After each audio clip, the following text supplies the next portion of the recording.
જય ગુરુદેવ. કેમ છો બાળકો? મજામાં છો ને? આજે આપણે ધોરણ 11 વિષય ભૂગોળ પાઠ નંબર 3 જેની આપણે સમજૂતી મેળવીશું.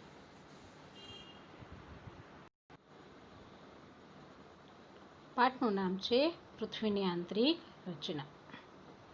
બાહ્ય રચનાને તો આપણે જોઈ શકીએ છીએ, પણ આંતરિક રચના આપણે જોઈ શકતા નથી. આંતરિક એટલે આની અંદરની, એટલે કે પેટાળની. પૃથ્વી સૌરમંડળનો જીવસૃષ્ટિ ધરાવતો એક ગ્રહ છે. પૃથ્વી તેની ઉત્પત્તિ વખતે એક ગરમ વાયુમય ગોળા સ્વરૂપે હતી. જેમ જેમ સમય વીતતો ગયો તેમ તેમ એના દ્રવ્યો ધીરે ધીરે ઠરતા ગયા અને બહારના તેમજ અંદરના ભાગમાં વિવિધ આવરણો બંધાતા ગયા. સૌ પ્રથમ પૃથ્વીની ઉપરની સપાટીનો ભાગ ઠંડો પડતો ગયો અને ઠરતો ગયો અને તે ઘન પોપડામાં ફેરવાયો. પૃથ્વી સપાટીનું આ ઘન આવરણ, જેને આપણે ભૂકવચ તરીકે પણ ઓળખીએ છીએ. પૃથ્વીની ઉત્પત્તિની જેમ પૃથ્વીના પેટાળની રચનાના રહસ્યને પણ માનવી હજી સુધી સંપૂર્ણપણે જાણી શક્યો નથી. પૃથ્વીના પેટાળનું જ્ઞાન પ્રત્યક્ષ રીતે મેળવવું આપણા માટે સંભવિત નથી, કારણ કે આપણે રૂબરૂ એના પેટાળમાં જઈ શકતા નથી. તેનું પેટાળ અત્યંત ગરમ છે. પૃથ્વીનો આંતરિક ભાગ કઈ અવસ્થામાં છે? પૃથ્વી એકાએક કેમ કંપી ઉઠે છે? જ્વાળામુખી શા માટે અત્યંત ગરમ પદાર્થો અને ભૂદ્રવ્યોને બહાર ફેંકે છે? સુનામી લહેરો શા માટે પેદા થાય છે? શું આ બધી જ ઘટનાઓ પૃથ્વીની આંતરિક સંરચના સાથે સંબંધ ધરાવે છે? તો આવો આપણે પૃથ્વીના આંતરિક રહસ્યોને જાણીએ. એમાં સૌથી જોઈએ ભૂગર્ભની જાણકારીના સ્ત્રોતો. પૃથ્વી સપાટીથી પૃથ્વીનું કેન્દ્ર લગભગ 6370 કિલોમીટર ઊંડે છે. પૃથ્વીના કેન્દ્ર સુધી પહોંચી તેના આંતરિક સ્વરૂપને નિહાળવું આપણા માટે શક્ય નથી. પૃથ્વીના આંતરિક સ્વરૂપનું રહસ્ય પામવું એક્સરે જેવું યંત્ર પણ આપણી પાસે નથી. આપણે કહીએ કે આપણા શરીરમાં કોઈ પણ જાતની મુશ્કેલી હોય તો આપણે એક્સરે પડાવીએ છીએ અને એક્સરે દ્વારા આપણે આપણા શરીરની મુશ્કેલીને જાણી શકીએ છીએ. પણ અહીંયા તો આપણી પાસે એક્સરે જેવું યંત્ર પણ નથી કે જેનો આપણે એક્સરે કરી શકીએ અને અંદર શું છે એને જાણી શકીએ. તો પૃથ્વીના કેન્દ્ર પ્રદેશના પદાર્થોના નમૂના લાવવા પણ શક્ય નથી. અતઃ પૃથ્વીનો આંતરિક ભાગ દૃશ્યમાન ન હોવાના કારણે ભૂગર્ભ વિશે આપણું જ્ઞાન ખૂબ જ સીમિત છે. સીમિત હોવાનું મુખ્ય કારણ શું? તો કે આપણી પાસે આંતરિક ભાગ દૃશ્યમાન નથી, એને આપણે જોઈ શકતા નથી. પૃથ્વીના આંતરિક ભાગો વિશેની જે કોઈ માહિતી પ્રાપ્ત થઈ છે તે બધી જ આપણને પરોક્ષ રીતે અને અનુમાન ઉપર આધારિત છે. તેમ છતાં જાણકારીનો કેટલોક ભાગ પ્રત્યક્ષ નિરીક્ષણ અને ભૂગર્ભના પદાર્થોના વિશ્લેષણ ઉપર આધારિત છે. સૌથી પહેલા આપણે ભણીશું પ્રત્યક્ષ સ્ત્રોત.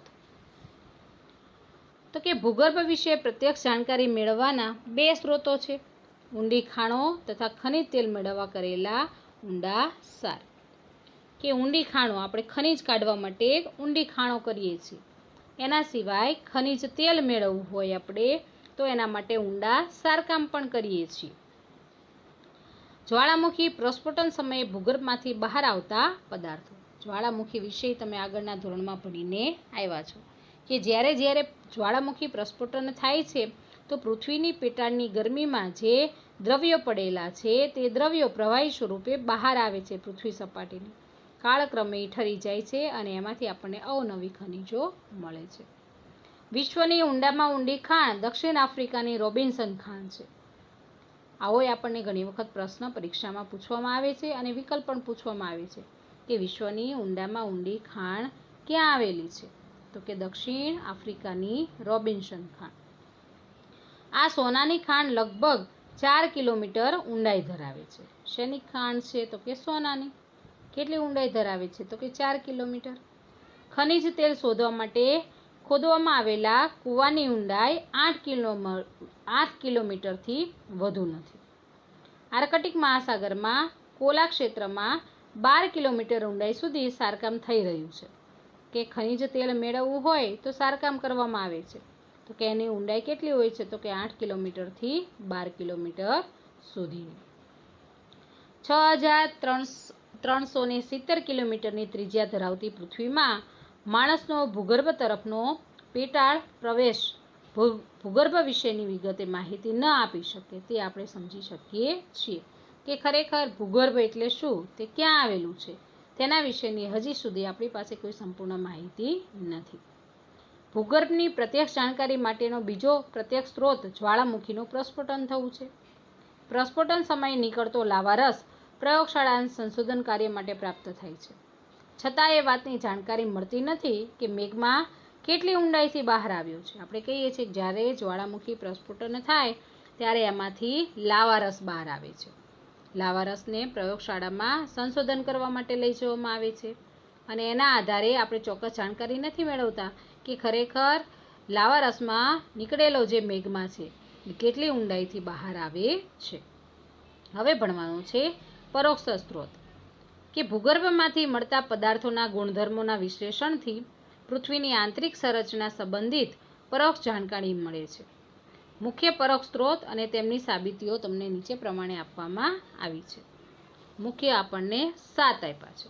ઘનતા પર આધારિત સાબિતીઓ, દબાણ પર આધારિત સાબિતીઓ, તાપમાન પર આધારિત સાબિતીઓ, ઉલ્કા પર આધારિત સાબિતીઓ, ગુરુત્વાકર્ષણ પર આધારિત સાબિતીઓ, ચુંબકીય સર્વેક્ષણ પર આધારિત સાબિતીઓ અને ભૂકંપીય તરંગો પર આધારિત સાબિતીઓ. સૌથી પહેલાં આપણે ભણીશું ઘનતા. ઘનતા એટલે કે જાડાઈ, કે પૃથ્વીની સરેરાશ ઘનતા 5.5 ગ્રામ ઘન સેન્ટીમીટર જેટલી છે. પૃથ્વીની ઉપરની સપાટીના ખડકોની ઘનતા 2.7 ગ્રામ ઘન સેન્ટીમીટર જેટલી છે, જ્યારે મૃદાવરણ નીચે આવેલા આગ્નેય ખડકોની ઘનતા 3 થી 3.5 ગ્રામ ઘન સેન્ટીમીટર જેટલી છે. તેથી સાબિત થાય છે કે પૃથ્વીના અંદરના ભાગોની ઘનતા ઉપરના ભાગોની ઘનતાથી વધારે હોવી જોઈએ.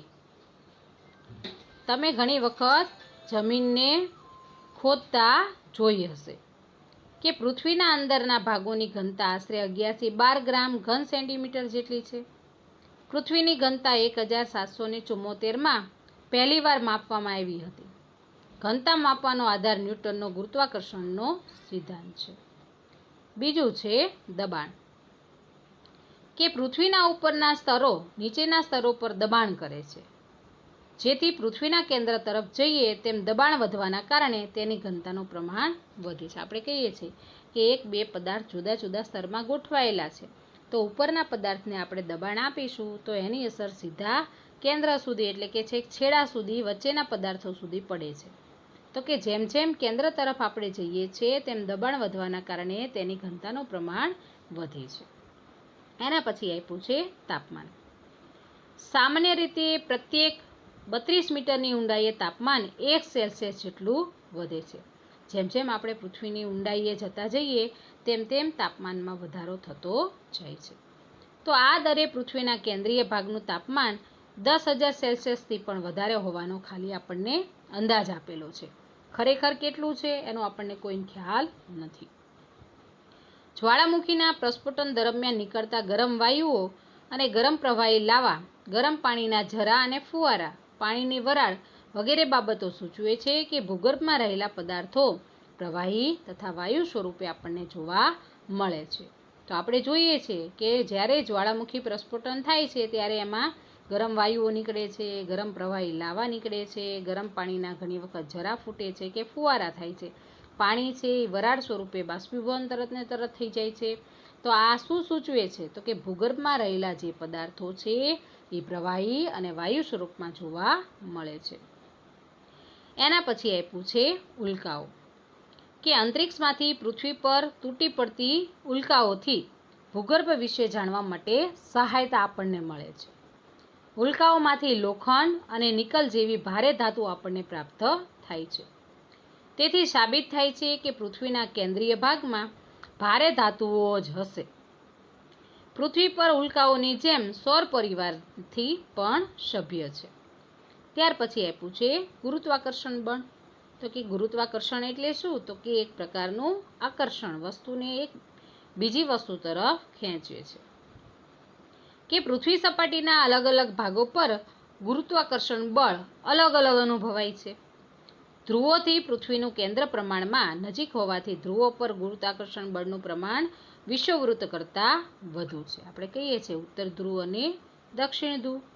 તો પૃથ્વીનું કેન્દ્ર છે એ પ્રમાણમાં ધ્રુવોથી નજીક છે. નજીક હોવાના કારણે ત્યાં ગુરુત્વાકર્ષણનું પ્રમાણ છે એ વિષુવવૃત્ત કરતાં વધુ છે. વિષુવવૃત્તથી પૃથ્વીનું કેન્દ્ર દૂર હોવાથી અહીં ગુરુત્વાકર્ષણ બળ ધ્રુવો કરતાં એકંદરે ઓછા લાગે છે, કારણ કે વિષુવવૃત્ત છે એ ધ્રુવો કરતાં દૂર છે અને દૂર હોવાના કારણે બળ છે એ ઓછું છે. પૃથ્વીના આંતરિક ભાગમાં ભૂપદાર્થોના અસમાન વિતરણના કારણે પણ ગુરુત્વાકર્ષણ બળમાં તફાવત જોવા મળે છે. આમ પૃથ્વીની આંતરિક સંરચનાની સમજ પ્રાપ્ત થાય છે. ત્યાર પછી આપ્યું છે ચુંબકીય સર્વેક્ષણો. તો કે ચુંબકીય સર્વેક્ષણોથી સાબિત થયું છે કે પૃથ્વીના આંતરિક ભાગમાં ભૂપદાર્થોનું વિતરણ કેવું છે? અસમાન. બધી જગ્યાએ પદાર્થો છે એક સરખા આપણને જોવા મળતા નથી. એના પછી 7મું આપ્યું છે ભૂકંપીય મોજા. કે તમે ભૂકંપ વિશે તો સાંભળ્યું જ હશે.